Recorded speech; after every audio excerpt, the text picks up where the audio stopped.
The Three Signs of a Miserable Job, by Patrick M. Lencioni. Introduction.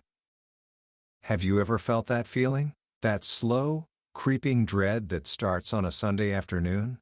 They call it the Sunday blues. It's that feeling when the weekend freedom starts to fade, and the reality of Monday morning begins to set in. You start thinking about your desk, your boss, the meetings, the tasks, and a wave of weariness washes over you before the week has even begun. Many of us are taught to believe that this is just a normal part of adult life. That work is supposed to be hard, a grind, something you endure to pay the bills and enjoy your weekends. We're told to find a good job, one with a nice title, a decent salary, maybe a corner office with a view. And for a while, that might work. But what happens when you have the good job, and you're still miserable? What happens when you're an engineer, a teacher, an executive, someone who carefully chose your career based on passion and interest, and you still dread Monday morning? This is the question that fascinated author Patrick Lencioni for years. He saw people in high-paying, prestigious jobs who were silently suffering, their passion draining away day by day. And then he saw others, gardeners, waitresses, hotel housekeepers, who seemed to find genuine fulfillment in their work, despite having less glamorous roles. He realized there was a profound difference between a bad job and a miserable job. A bad job might be physically demanding or low-paying. But a miserable job is something else entirely. It's a poison to the soul. It's the kind of work that leaves you more cynical, more frustrated, and more exhausted at the end of the day than you were at the beginning. It follows you home, affecting your family, your health, and your spirit. In his powerful book, The Three Signs of a Miserable Job, Lencioni tells a story that uncovers the root causes of this widespread unhappiness. And I'll tell you, the answer is so simple, so profoundly obvious, that you'll wonder how we ever missed it. By the end of our time together today, you won't just understand why so many people are unhappy at work. You will hold the key to transforming any job, whether it's your first part-time gig or a future leadership role, into a source of fulfillment and purpose. You will understand the three simple, fundamental human needs that, when left unmet, create misery. And once you see them, you can never unsee them. This isn't just about making work better, it's about making life better. So let's begin with the story of a man who had it all, and then lost it, only to find the truth in the last place he ever expected. Book summary. Brian Bailey was the kind of leader people admired. For 17 years, he had been the CEO of J&J Fitness Machines, a company he had built into an industry powerhouse. He was successful, respected, and financially secure. He loved being a manager. It was what he was made for. More than the profits or the products, Brian took immense pride in creating a workplace where people, especially the factory workers, felt valued and had fulfilling jobs. J&J wasn't just a company, it was a community, winning awards for being a great place to work. And then, in just 19 days, it was all over. The news hit like an earthquake. Nike, the global giant, was entering the exercise equipment market. The industry was thrown into a consolidation frenzy. To protect his employees, all of whom owned stock, Brian knew he had to sell J&J, and fast. The deal was swift. The new parent company had an aggressive integration strategy they called ripping off a Band-Aid. The company name changed overnight. And Brian, like most CEOs of acquired companies, was moved out within a week. After a series of emotional farewells, he packed up his office, left the building for the last time, and drove away wondering what the rest of his life would look like. Retirement. It's the dream, isn't it? No more deadlines, no more stress. For Brian, it was a nightmare. His wife, Leslie, convinced him to take a sabbatical, and they escaped to Napa Valley. But Brian was restless. He felt aimless, like his life's work had been erased. They decided a change of scenery would help. They bought a beautiful log home in Lake Tahoe, with views of the ski slopes and the crystal-clear water. For a few weeks, it was a dream. They were energized, planning a life of skiing in the winter and golfing in the summer. But the dream was short-lived. On his fourth day back on the slopes, a fatigued Brian took a nasty fall, tearing ligaments in his knee. His ski season was over. He was laid up for weeks, trapped by his injury and one of the heaviest snow seasons in 50 years. The idle time was torture. He found himself fighting off depression. He eventually realized his biggest problem was his need for a problem. He yearned for a business challenge to solve, a team to lead, a purpose to drive him. A jail is still a jail, he told Leslie, even if it has satellite TV and a picture window overlooking Lake Tahoe. One evening, they ordered takeout from a local Italian place called Gene and Joe's. It was a tired-looking restaurant, a little tacky, but the food was decent. When they got home, they realized their order was wrong, a forgotten salad, for the second time. Brian drove back to get it. He walked inside. The place was nearly empty. The carpet was worn, the cash register was ancient, and a misspelled, handwritten sign was taped to the counter: "Help wanted, cook, delivery driver, weekend manager." Brian smiled at the misspelling, but he felt a sense of melancholy. This place wasn't thriving, it was just surviving. The employee at the drive-through window, a man named Carl who looked to be in his 40s, was completely disengaged, almost robotic. He mumbled, he moved without energy, he showed no emotion. Brian looked at him and the other indifferent employees and wondered, what in the world gets these people out of bed in the morning? That question planted a seed. Brian, restless and hungry for a problem to solve, became obsessed with a little Italian restaurant. He started reading business journals again, feeling the old fire rekindle. He felt a surge of determination, a need to prove that his success at JMJ wasn't a fluke. He needed to prove that building a great workplace wasn't just soft stuff, but the very engine of success. And then he did something crazy. He picked up the phone, called the restaurant, and asked for the owner, Joe. The next morning, he walked into Gene and Joe's, sat down across from the weathered 65-year-old owner, and handed him his resume. "I'm here to apply for your weekend manager position," Brian said. Joe started laughing. "What is this, some kind of prank?" He couldn't believe that a former CEO of a major company wanted a $9 an hour job at his rundown pizzeria. But Brian was persistent. He was so determined that he offered to work the first week for free. And when that wasn't enough, he made an even crazier offer. He bought a minority stake in the business for $12,000, just to convince Joe to hire him. His wife, Leslie, thought he'd lost his mind. "Why?" she pleaded. "Why not do charity work, or volunteer at church? Why this?" Brian tried to explain. "I'm a manager, Les," he said, his voice full of a passion she hadn't heard in months. "I think it's my gift. I help people in their jobs. I saw the people who work there walking around like they're in a coma. If I can give these people something to look forward to in their jobs, then that would be pretty neat." This was his new laboratory. Gene and Joe's was where he would conduct his experiment. This is where he would uncover the 3 hidden causes of a miserable job. Brian's first 2 nights were a masterclass in dysfunction. He saw drive-through orders constantly being messed up, and nobody, especially not Carl, seemed to care.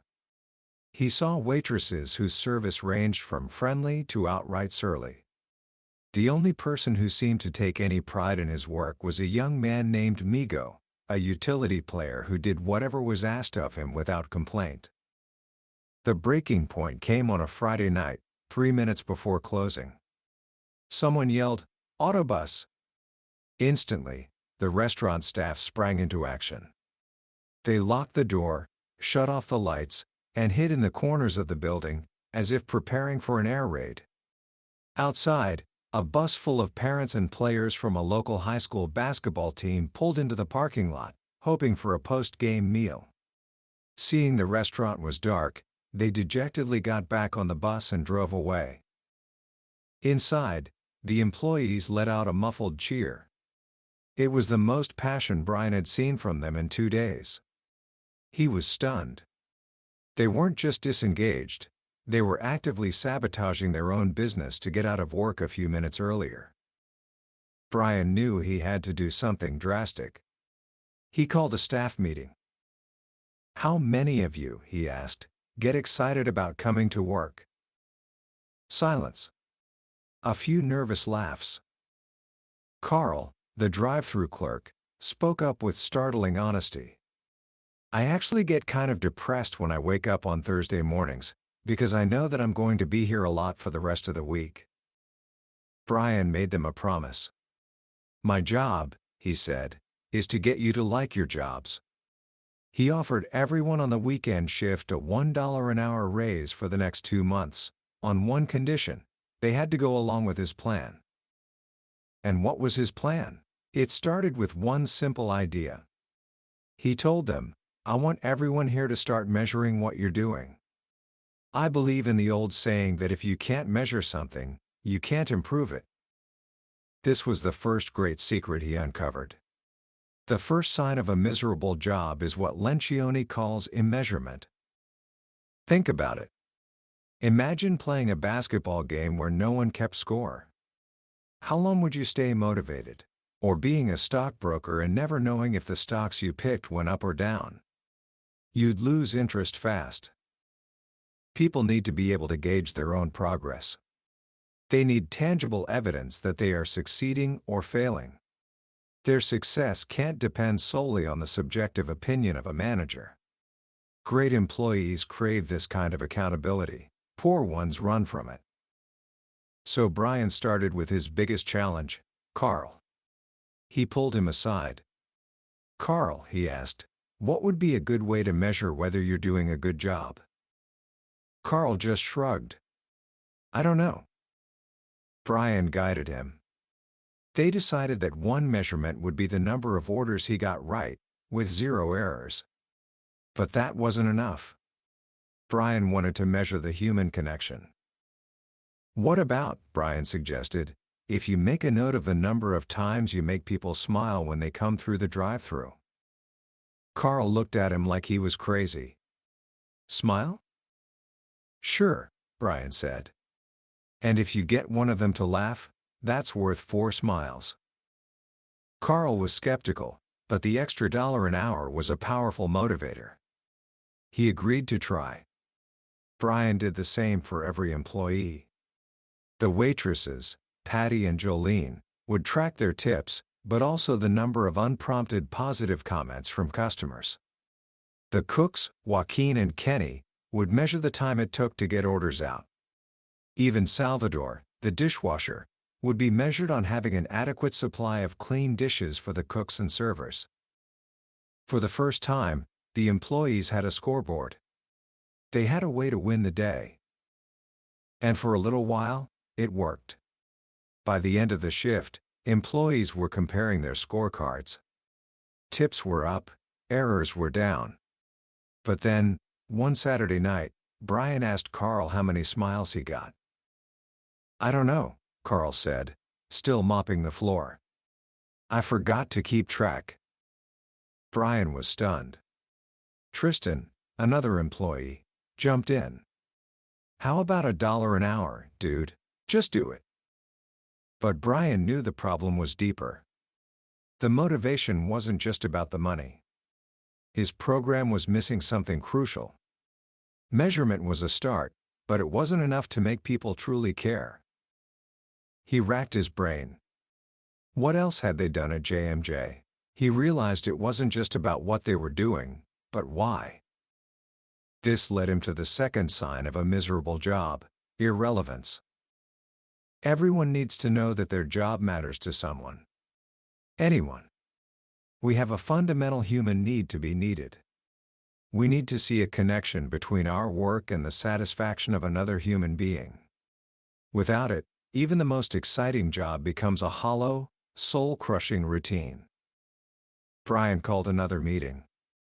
This time, he didn't talk about numbers. He talked about making a difference. He asked the waitress, Jolene, "Who do you serve, and how do you make a difference in their lives?" At first, the answers were simple. She helps customers by bringing them food. But Brian pushed them deeper.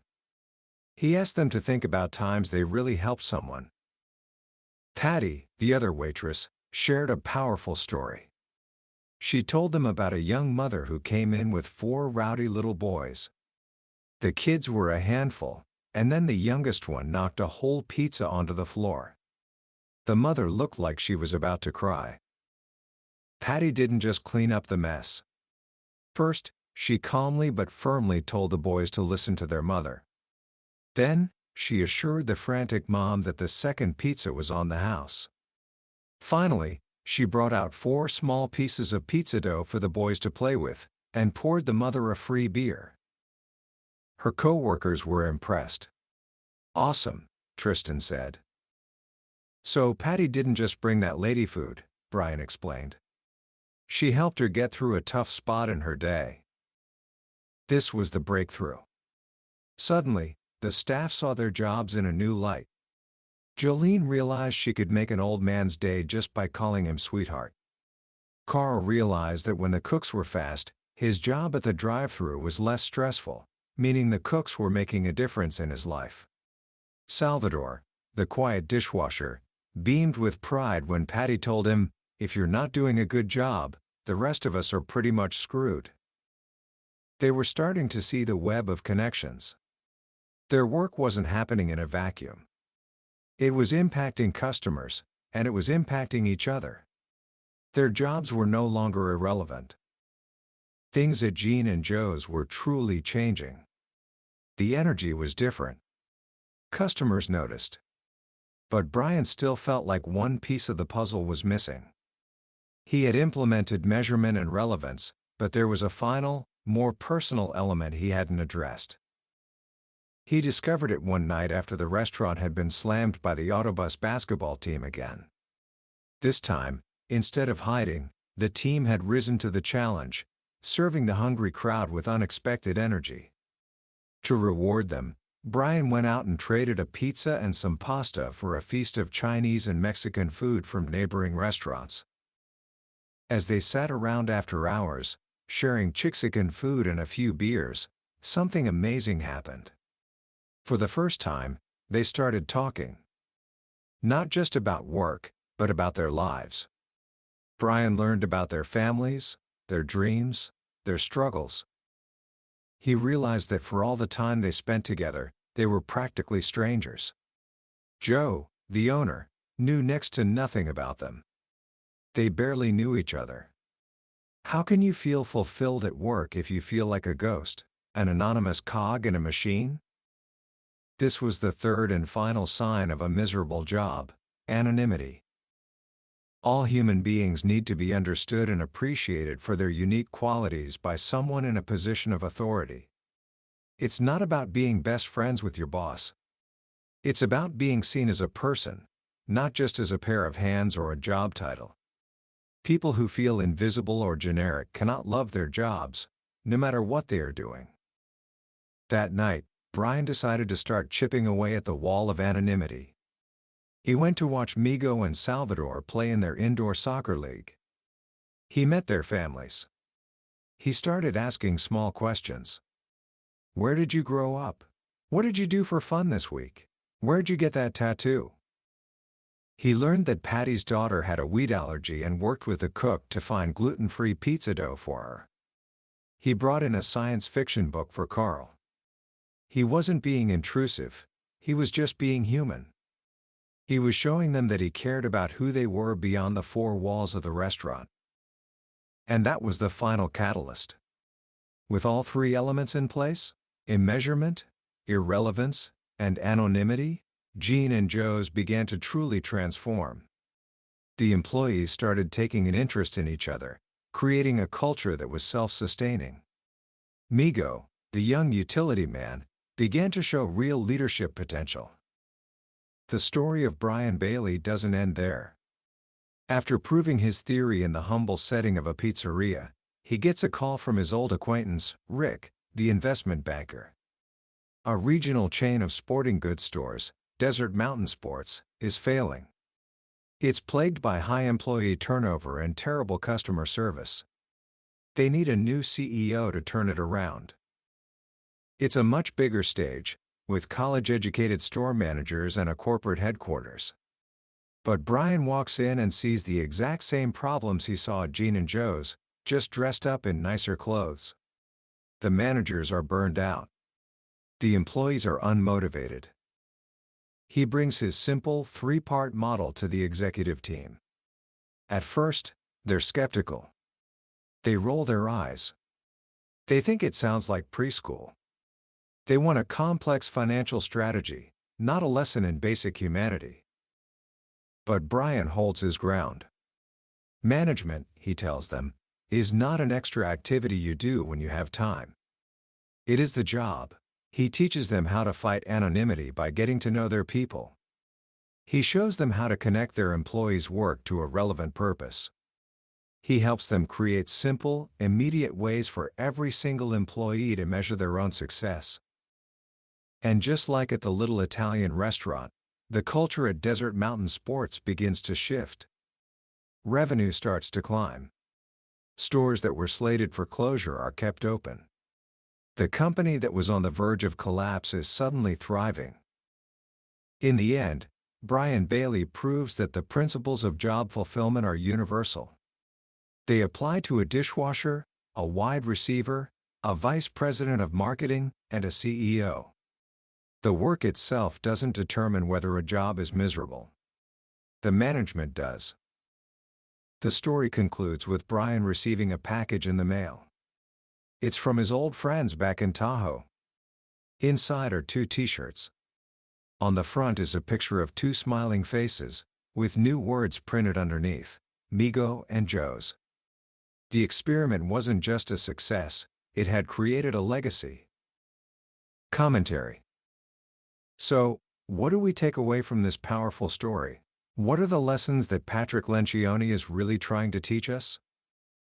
I think the most profound insight is that job fulfillment isn't a luxury, it's a fundamental human need. And the responsibility for creating it doesn't lie in complex corporate programs or extravagant perks. It lies in the hands of one person, the manager. Lencioni calls management a ministry, a service to others. A manager has the power to impact the emotional, financial, and even spiritual health of their employees and their families. What an incredible responsibility, and what an incredible opportunity. The 3 signs, anonymity, irrelevance, and immeasurement, are so beautifully simple because they speak directly to our core humanity. First, anonymity. We all want to be seen. We want the person we work for to know a little bit about our lives, our passions, our struggles. When a manager takes a genuine interest in you as a person, it sends a powerful message. You matter here. You're not just a number on a spreadsheet. Second, irrelevance. We all need a purpose. We need to know that the hours we pour into our work are making a difference in someone's life, even in a small way. It could be a customer, a coworker, or even just your boss.